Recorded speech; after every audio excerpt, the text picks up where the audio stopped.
దానివల్ల ఒక national attention వచ్చింది. దీని ముందు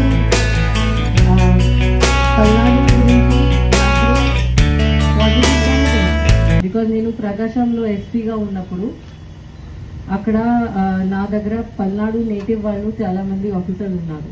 they use to be my best officers. వాళ్ళు చాలా కాంపిటెంట్గా ఉండేవాళ్ళు, చాలా సిన్సియర్ ఉండేవాళ్ళు, చాలా లాయల్ ఉండేవాళ్ళు.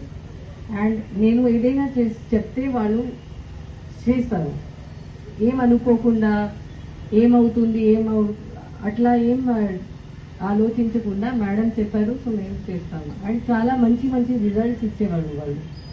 సో నాది ఫస్ట్ పల్నాడు గురించి నేను మంచిగానే అనుకున్నాను.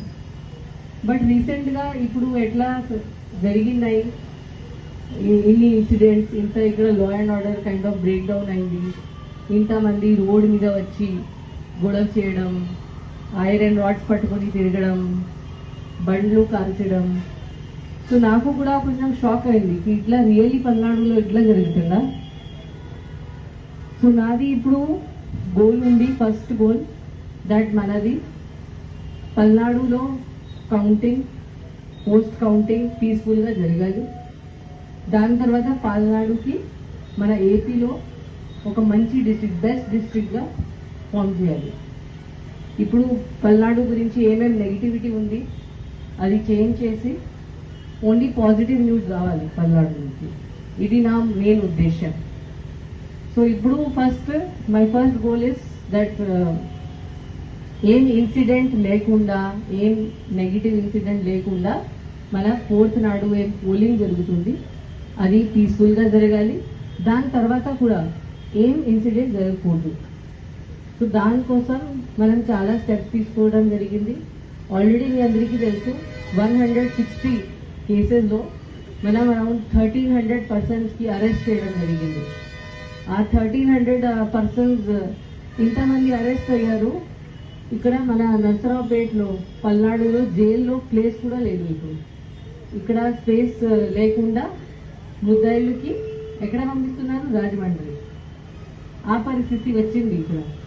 అండ్ ఇప్పుడు 1200 పర్సన్స్ ఎవరు ఉన్నారు అందరికీ నేను రౌడీ షీట్స్ కూడా ఓపెన్ చేస్తున్నాను. చాలా మందికి దీని ముందు బైండ్ ఓవర్ చేయడం జరిగింది. అరౌండ్ 300 పర్సన్స్కి దీని ముందు బైండ్ ఓవర్ చేయడం జరిగింది. వాళ్ళు అందరూ ఇప్పుడు బ్రీచ్ అయ్యారు. సో కలెక్టర్ గారు కూడా దానికోసం చాలా స్ట్రిక్ట్ ఇన్స్ట్రక్షన్ ఇచ్చారు దట్ ఎవరు బైండ్ ఓవర్ బ్రీచ్ అయితే ఇప్పుడు వాళ్ళు డబ్బు కట్టాలి.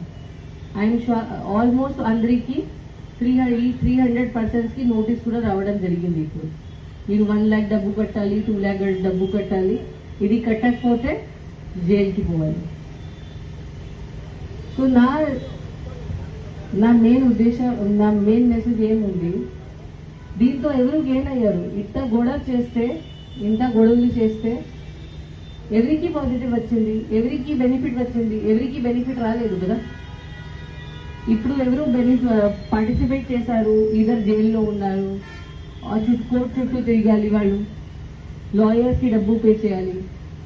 అందరి దగ్గర కెపాసిటీ ఉండదు యాంటిసిపేటరీ బెయిల్ తీసుకోవడానికి, ఎఫ్ఐఆర్ క్వాష్ చేయడానికి. అది మోస్ట్ కామన్ మ్యాన్కి ఏం ఉండదు. సో ఒక రోజు ఒక సిల్లీ గొడవల్లో పార్టిసిపేట్ చేసి మొత్తం లైఫ్ స్పాయిల్ చేస్తున్నారు. ఆ డబ్బు ఇప్పుడు లాయర్కి ఇవ్వాలి. మేబీ వాళ్ళు పిల్లలు పెళ్లి కోసం, పిల్లలు ఎడ్యుకేషన్ కోసం సేవ్ చేసి ఉన్నారు, ఇప్పుడు మొత్తం వేస్ట్ అవుతుంది. దాంతోపాటు ఇప్పుడు చాలామంది యంగ్స్టర్స్ కూడా ఇలాంటి కేసెస్లో ఇన్వాల్వ్ అయ్యారు. అట్లాంటి స్టూడెంట్స్ కూడా, యంగ్ ప్రొఫెషనల్స్, ఇప్పుడు అందరిది క్రిమినల్ రికార్డ్ వచ్చింది, వాళ్ళు అందరూ రౌడీస్ కూడా అయ్యారు. ఇప్పుడు వాళ్ళకి జాబ్ ఎవరు ఇస్తారు? జాబ్ వెరిఫికేషన్లో అప్పుడు పోలీస్ వెరిఫికేషన్ అడుగుతారు. ఎట్లా వాళ్ళకి ఇప్పుడు జాబ్ వస్తుంది? మీరు ఎప్పుడు రౌడీకి హైర్ చేస్తారా? రౌడీకి అలౌ చేస్తారా మీ దగ్గర పని చేయడానికి?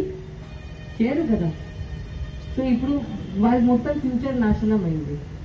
పాస్పోర్ట్ కూడా రాదు, బయట వెళ్ళి ఏదో చేయడం అది కూడా వాళ్ళకి అవకాశం రాదు. మొత్తం ఫ్యామిలీస్, కుటుంబంకి నాశనం జరిగింది దీనివల్ల. ఎవరు బెనిఫిట్ అయ్యారు?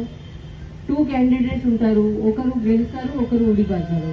బట్ వాళ్ళ దగ్గర ఉంది, వాళ్ళు ఊడిపోతే కూడా హ్యాపీగా ఉంటారు, వాళ్ళకి పెద్ద కష్టం ఉండదు. బట్ ఈ ఒక పార్టీ కోసం, ఈ పాలిటిక్స్ కోసం ఎవరు గోడ పడుతున్నారు ప్రతిరోజు, వాళ్ళది మాత్రమే నాశనం. అండ్ ఇప్పుడు పోలీస్ డిపార్ట్మెంట్ చాలా చార్జప్ అయింది. ఐఎమ్ షూర్ మీరు అందరూ చూస్తున్నారు. పోలీస్ డిపార్ట్మెంట్ చాలా చార్జప్ అయింది. ఇప్పుడు పోలీస్ ఏమీ నాన్ సెన్స్ టాలరేట్ చేయదు. ఎవరు గొడవలు పార్టిసిపేట్ చేస్తే, చిన్న గొడవ ఉంటే కూడా నేను క్లియర్ ఇన్స్ట్రక్షన్ ఇచ్చాను, ఒక పెద్ద కేసు కట్టాలి.